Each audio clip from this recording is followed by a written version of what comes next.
बिस्मिल्लाहिर्रहमानिर्रहीम अस्सलाम वालेकुम। आप पाकिस्तान डेली न्यूज़ देख रहे हो। मेरा नाम है अब्दुल रहमान। नाज़रीन, आज 26 अगस्त है। पाकिस्तान जो है जी ईरान से सस्ता तेल नहीं ले सकता, ना ही पाकिस्तान ने जो रूस से सस्ता तेल आना था वो भी आप सब लोगों के सामने जहाज़ आ गया, जहाज़ लंगर अंदाज हो गया। अब जो है पाकिस्तानी आवाम को सस्ता तेल मिलेगा, सस्ती बिजली मिलेगी। पूरे मुल्क में जो है वो बिजली के बिलों को लेकर जो है एहतजाज हो रहा है, लेकिन मजाल है कि जो हमारी अफसरशाही है या ये जो 1% अशराफिया इस मुल्क की 25 करोड़ आवाम के वसाइल के ऊपर काबिज़ है, इनके जो है वो जूं भी रेंगी हो। लेकिन नहीं, ऐसा कुछ नहीं है और वैसे ही बेहिस होकर जो है पूरे मुल्क को चला रहे हैं। आवाम बेचारी जो है वो धाड़े मार रही है, चीखें मार रही है, लोग जो है खुदकुशियाँ कर रहे हैं, अपने बच्चों को जो है एक वक्त का खाना तक नहीं आवाम दे पा रही है।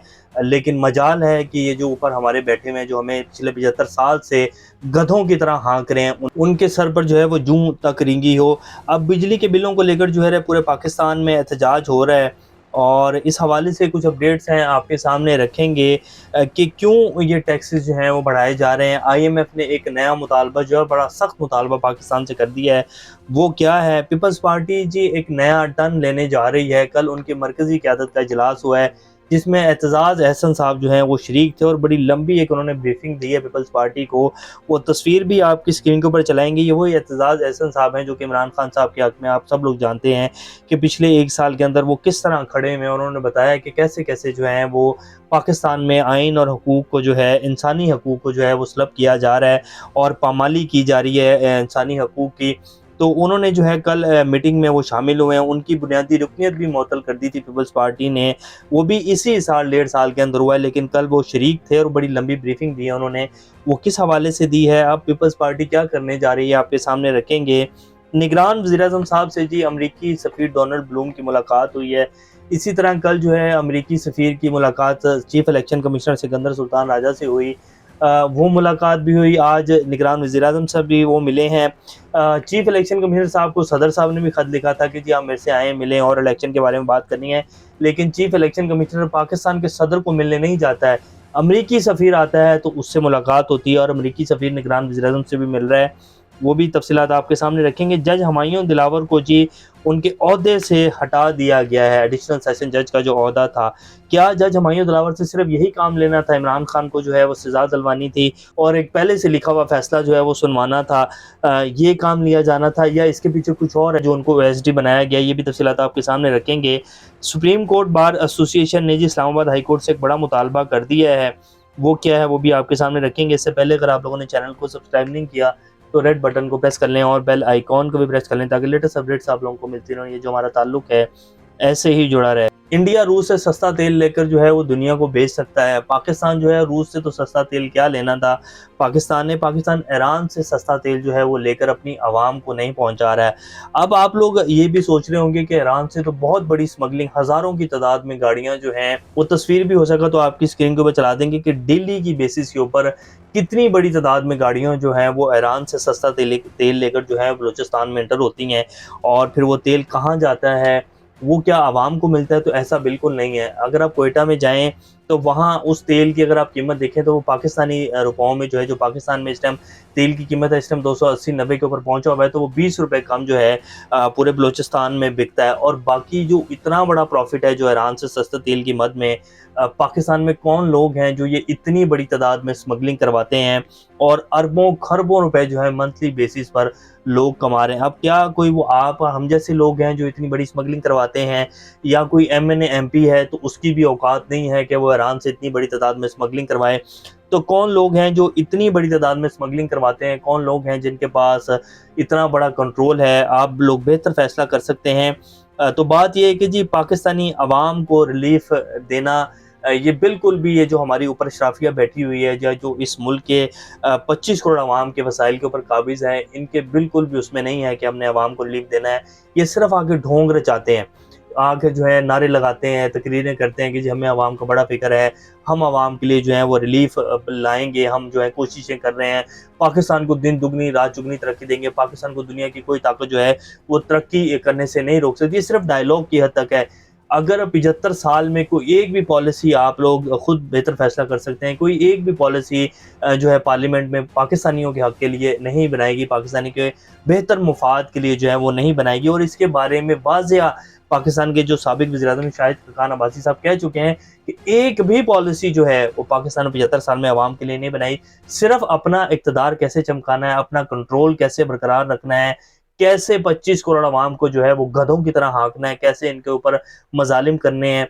तो इसलिए ये जो है पॉलिसीज़ बनाई गई हैं और वो आप सब लोगों के सामने है कि हमें सिर्फ जो है हर दफ़ा आकर जो भी नई जमात आती है, वो कोई भी जमात हो, वो यही जो है ड्रामेबाज़ी करके चले जाती है कि जी अब जो है पाकिस्तान तरक्की करेगा, पाकिस्तान जो है वो एशियन टाइगर बनेगा।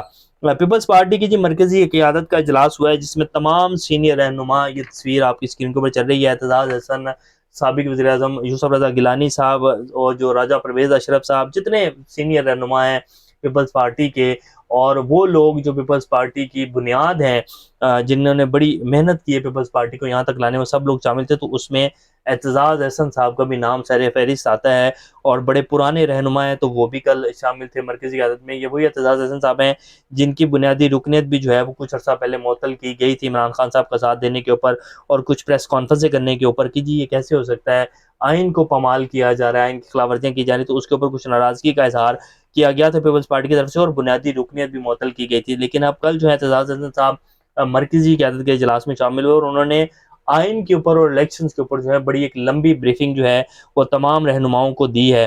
पीपल्स पार्टी की तरफ से ऑफिशियल सीक्रेट एक्ट 2023 और जो आर्मी तरमीमी बिल है 2023 उसकी काफ़ी जो है वो की गई है और कहा गया है कि ये बिल्कुल भी ठीक नहीं है। और रज़ा रब्बानी साहब जो हैं उन्होंने the floor of the house खड़े होकर कहा था कि ये कैसे इतना बड़ा गुनाह जो है हो सकता है, ये किस तरह का कानून है, ये कोई क्या हम हिटलर के दौर में आ गए हैं पाकिस्तान को लेकर, या हम कहाँ लेकर जाना चाहते हैं पाकिस्तान को, जिस तरह की आइनी तरमीम की जा रही है। लेकिन फिर वो आइनी तरमीम जो है वो सेनेट से भी पास हो गई, वो नेशनल असम्बली से भी बिल पास हुआ और सदर साहब के पास पहुंच गया और उसके बाद उस बिल के साथ जिस तरह उसको पास किया गया, सदर साहब ने साइन नहीं किया, लेकिन ये कह दिया गया कि जी ये जो है कानून बन चुका है। तो ये सूरत हाल है। बहरहाल उन्होंने कहा है कि जी ये बिल जो है ये बिल्कुल नहीं पास होने चाहिए था और वो बिल पास नहीं हुआ है। कायदा इसकी जो है वो तरदीद भी आ चुकी है कि जी ये बिल कानून का हिस्सा नहीं बने हैं और इसके साथ साथ उन्होंने 90 दिन में इंतखाबात भी लाजमी होने चाहिए, इसके ऊपर भी जोर दिया पीपल्स पार्टी ने। पीपल्स पार्टी के कुछ लोग, कुछ हल्के ये कहते हैं कि जी पीपल्स पार्टी ने ये जो एतज़ाज़ हसन और सरदार लतीफ़ खोसा साहब हैं, इनको इमरान खान के साथ बैकडोर राब्ते के लिए जो है वो राब्ते किए हैं पीपल्स पार्टी ने इन लोगों के ज़रिए, और पीपल्स पार्टी जो है वो अनकरीब बड़ा एक टर्न लेने जा रही है। अब ये देखते हैं कि पीपल्स पार्टी कैसे ये इतना बड़ा टर्न लेती है, क्योंकि पीपल्स पार्टी ने एस्टेब्लिशमेंट के साथ मिलकर और पीडीएम की जमातों के साथ मिलकर पिछले ये साल डेढ़ साल के अंदर ऐसी तरमीम की हैं जिनमें नैब तरमीम हो, फिर ये और बहुत सारे ऐसे कानून पास किए हैं। तो कैसे पीपल्स पार्टी जो है ये सारे जो गुनाह किए हैं उन्होंने पिछले डेढ़ साल में इसको कैसे धोएगी। तो ये एक बड़ा इम्तिहान है पीपल्स पार्टी के लिए कि वो अब किस तरह जो है इतना बड़ा टर्न लेकर इमरान खान के साथ मिलते हैं। और इमरान खान के ऊपर भी ये है कि इमरान खान क्या पीपल्स पार्टी को एक्सेप्ट करेंगे और उनके साथ हाथ मिलाने के ऊपर तैयार हो जाएंगे। तो ये बड़ी गंभीर सूरत हाल है। लेकिन जो प्लान है वो यही है कि जी अभी इलेक्शन नहीं करवाने हैं, और जैसे कि हमने कल भी आपके सामने रखा था कि इलेक्शन तो करवाने पड़ेंगे, 2 महीने 3 महीने 4 महीने आखिर इलेक्शंस करवाने पड़ेंगे, क्योंकि आईएमएफ का अगला पैकेज लेना है। चलें ये तो पैकेज जैसे तैसे करके पूरा कर लेंगे निगरान सेटअप में, लेकिन अगला पैकेज लेना है, दुनिया से बातचीत करनी है, तो इलेक्शंस के बगैर तो ये मामला आगे नहीं बढ़ेंगे। निगरान वज़ीर-ए-आज़म साहब की जी डोनाल्ड ब्लूम जो कि अमरीकी सफ़ीर है उनसे मुलाकात हुई है और उसमें हमने यकीन दहानी करवाई है अमरीकी सफ़ीर को कि जी हम जो है इंतखाबात जो हैं वो करवाएंगे और इलेक्शन कमीशन की हम भरपूर मावनत करेंगे और जो है इंतखाबात होंगे पाकिस्तान में, ये यकीन दहानी करवाई है। और असल जो यकीन दहानी होगी अमरीकी सफ़ीर को वो ये करवाई गई होगी कि जी आप टेंशन नहीं लाने, इमरान खान जो है वो दोबारा हुकूमत में नहीं आएंगे। ये सूरत हाल है। जज हुमायूं दिलावर को जी वापसी जो है वो कर दी गई है, उनकी तनज़्ज़ुली करके उनको ओएसडी बना दिया गया, क्योंकि उनसे जो मेन काम था वो ले लिया गया है, फैसला सुनवाना था और जैसा फैसला हुआ है वो भी आप सब लोगों के सामने। और अब इस्लामाबाद हाई कोर्ट और चीफ जस्टिस आमिर फारूक साहब इस केस को लेकर जैसे चल रहे हैं वो भी किसी से ढका छुपा नहीं है। कल जो लतीफ़ खोसा साहब के साथ और बाकी वकला के साथ किया गया, लिफ्ट में फंसा कर पूरा 1 घंटा उनको रखा गया है, बाकायदा एक जो है कत्ल की साजिश थी या जो भी थी, इसके ऊपर सुप्रीम कोर्ट बार एसोसिएशन ने जो है एक बड़ा मुतालबा इस्लामाबाद हाई कोर्ट के चीफ जस्टिस साहब जो उनसे कर दिया। उन्होंने कहा कि जी इसके ऊपर तहकीकात करवाई जाएंगी, ये कत्ल की एक साजिश थी, पूरा 1 घंटा कैसे लिफ्ट बंद हो सकती है, कहाँ था हमला इस्लामाबाद हाई कोर्ट का, ये कैसे हो सकता है, इतना बड़ा जो है ब्लंडर कैसे किया जा सकता है, इसकी मुकम्मल तहकीकात जो है इस्लामाबाद हाई कोर्ट करवाए, चीफ जस्टिस साहब को उन्होंने मुतालबा किया है। तो देखते हैं इस्लामाबाद हाई कोर्ट के चीफ जस्टिस साहब जो हैं वो क्या करते हैं। आर्मी चीफ का कहना है कि जी पाकिस्तान दहशतगर्दी के खिलाफ मौसर कोशिशें जो है वो जारी रखे हुए, आलमी बरादरी पाकिस्तान की कोशिशों का एतराफ़ करें, यानी कि पाकिस्तान को अब डॉलर चाहिए जी, तो आलमी बरादरी पाकिस्तान को डॉलर दे। और बात यह है कि जी हमने ये जंगें लड़ी हैं बस पिछले 75 साल में, कोई भी एक ऐसा अदारा या कुछ भी ऐसा काम नहीं किया हमने जिससे पाकिस्तान जो है खुद से पैसे कमाकर अपने पाँव के ऊपर खड़ा हो जाए।